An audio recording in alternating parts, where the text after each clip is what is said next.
Hey guys, welcome back to the Jones, Kentucky Homestead. We've been away for a while. We've had a lot of things going on around the homestead. That's why we haven't had many videos put up lately.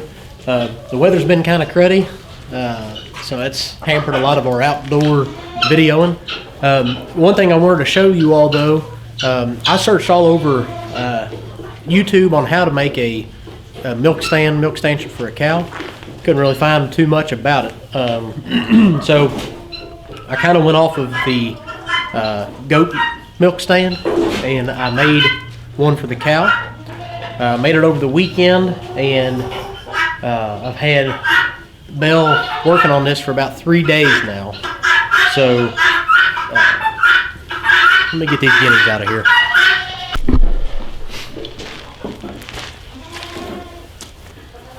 So over the weekend I finally got down to it, made a milk stand. I'm going to show you what we made this out of. The only thing that we actually paid for was a couple of these 2x4s and the screws to put it together. I repurposed everything else on this milk stand, so made it for maybe, I don't know, 15 bucks or so. So anyway, I'll show you a little bit about the milk stand real quick, and then we're going to work on Belle, getting her to bring her into the barn. See if we can get her used to this milk stand before she calves. So y'all can see this here. This was half of what I got to build the milk stand with. The other half was the same thing. I just cut it in half with a chainsaw the long way. So this was a crate that a Kubota RTV came in. The dealership that has them, or that sells Kubota in the little town we live close to, asked that dealership if I could have one of these crates. They just chop them up for firewood. So they let me have it. Got it home and got it apart, and was able to use all the lumber off of this to make the milk stanchion for Belle. So that was a win. Alright, so when I made this, these, I thought they were 4x4s when I got them from the, I don't know where I got them from, but they were actually 2x4s with a piece of OSB, half-inch OSB in the middle. So I guess they're more of a 5x5 or a 5x4. All right, so this milk stand is 39 inches wide. I wanted to make it wider than what I needed because right now Belle is extremely pregnant, so it's hard for her. It'd be hard for her to squeeze into a small chute. The other thing is she's not used to being in a milk stand. She's a heifer, so I didn't want to tighten her in too much because I was afraid she wouldn't come in to use it. So we made it 39 inches wide. These boards are almost 6 feet tall, 5.5, or a little over 5.5 feet tall. I made it 8 feet long. I took a tape measure and went from Belle's neck to her hips. Is a little under 8 feet, but I made it just a little bit long. Got these 2x4s up here on the sides just to keep her from leaning over too far, leaning up against me. It's up high enough that I can sit on this bucket and I can get underneath of it to do my milking. And this board right here is going to keep her off my head. It's not, if she put all of her weight against this and wanted out of it, she could get out of it. This is just to remind her that this is where she needs to stay within. So this board is for the head gate. This board is screwed into place, so it will not move. I've seen a lot of them where both sides kind of close in. It opens it up more for the cow to stick her head in if she's not comfortable with it. But I went ahead and secured this one top, middle, and bottom. This board on this side, it's the one that swings back and forth. I've got a bolt in the bottom to allow it to pivot. Of course, if you screw it in the bottom, it's not going to pivot. I drilled a few holes up here at the top. I've just got a long bolt, but when she comes in, move this over, put this bolt all the way through it, and then she's locked in there, so she's not going to go anywhere. I built a feed pan on the front of this, and I made this big enough to hold about 10 pounds of feed, which is what she's going to get every day that she's milking. So this board that's here on the side, it's a guide. What it does is when she's in here and she's eating I'm going to be able to close the back end of this, be able to swing it over, and it's going to push her to that side. So when I start milking, she won't be able to get away from me. So on this end, I've just got a little coat hanger on this end to hold this chain. But this here, she's in here and she's got her head locked in.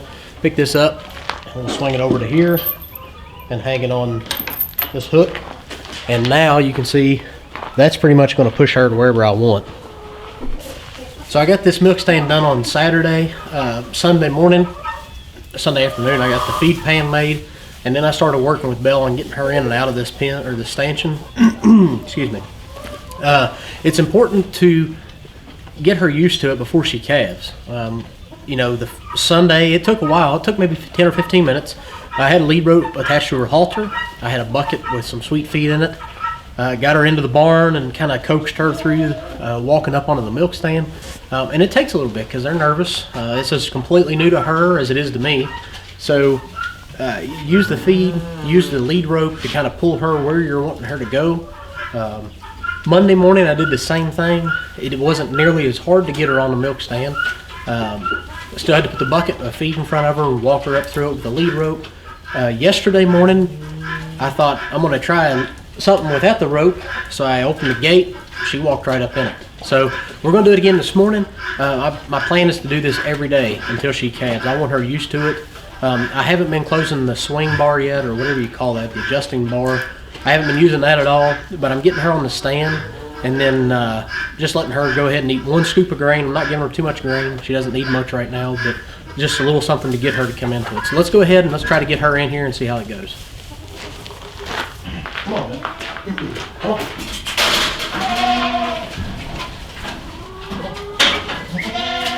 Over here.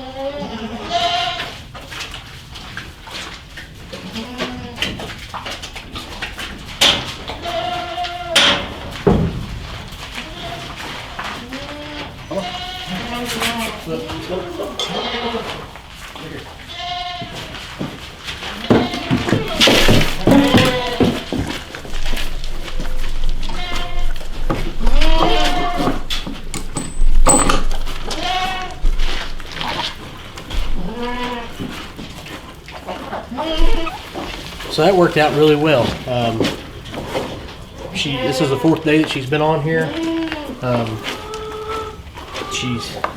She knows what she's coming in for now for the grain. One thing that I am working on is her kicking. For right now, if I start to mess with her udder, she starts kicking. So, I'll show you here. You stick your hand down in here, she's going to kick.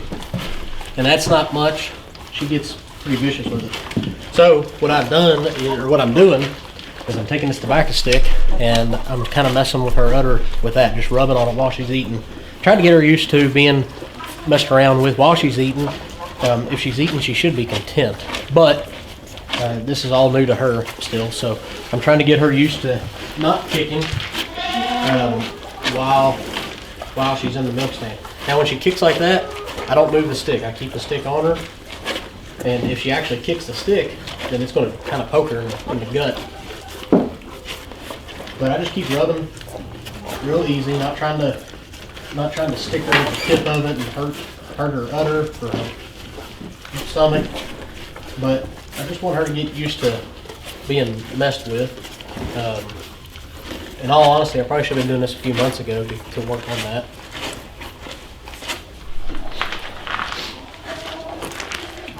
But as you can see, I mean, she's starting to bag up real well with her udder. She's, if I go by the AI date it took, the earliest she's due is February 25th. So we got a couple weeks before she's can be due, or should be due. So I'm thinking it'll probably be the first week of March when she calves. But her udder is coming in real nice and full. But you can see, the longer you do this, she'll calm down. Doesn't kick. Now, I can't say that it's going to be the same when I start trying to milk, but this is all that I want to do while she's eating. Get her used to it. If she kicks like that, let her do it. I mean, for right now, she's not hurting anything. Once she knows that I'm milking and what my intentions are, and she starts doing that, then I'll try to start correcting that. But right now I'm just trying to desensitize a little bit.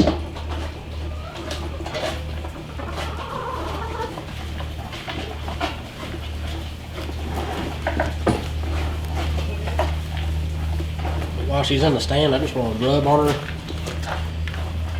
let her know I'm here, and that I'm not going to do anything crazy to hurt her or aggravate her. I'm just here.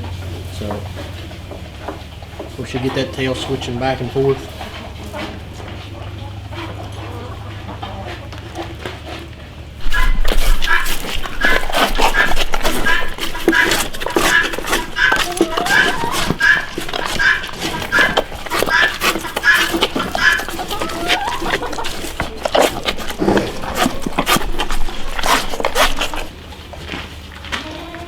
One thing that I found is, you can see she can't pull her head out of that. But one thing that I found is if I go ahead and throw some hay out and get the taco, the horse eating, then when she's done, when I let her out, she's a lot easier to get out the gate. So I'm gonna throw some hay out for Taco real quick.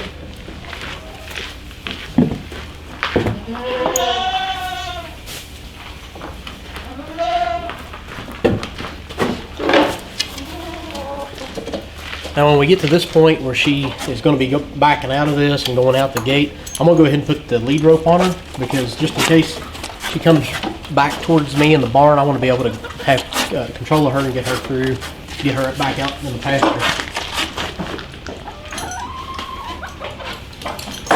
Alright, like that.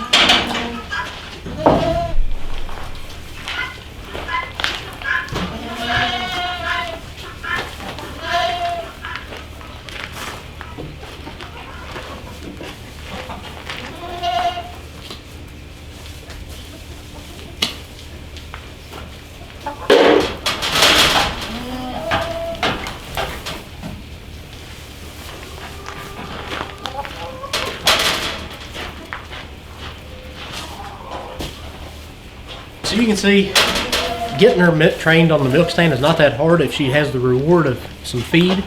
So I'm hopeful that when she does calve, that we're gonna be experienced getting into the milk stand and being cooperative. Getting her back out in the pasture is not a problem. Now, before I started throwing hay out there, it was. So we'll see as time goes on, as spring progresses and we don't have to feed hay. Hopefully by that point she knows the drill. She knows how this is supposed to work, so we won't have that problem. But so hopefully you have seen how we built this milk stand. It took 3 or 4 hours. Avery helped me do it, so it wasn't an all-day job. It wasn't anything too crazy to do. Just kind of have to put your mind to it and get it done. I'll be building a goat milk stand for a friend of mine soon, and I'll make sure to video that and show you all. But I want to thank you all for watching this video. If you have any questions or comments, make sure to leave them down below, and we'll see you on the next one. Take care.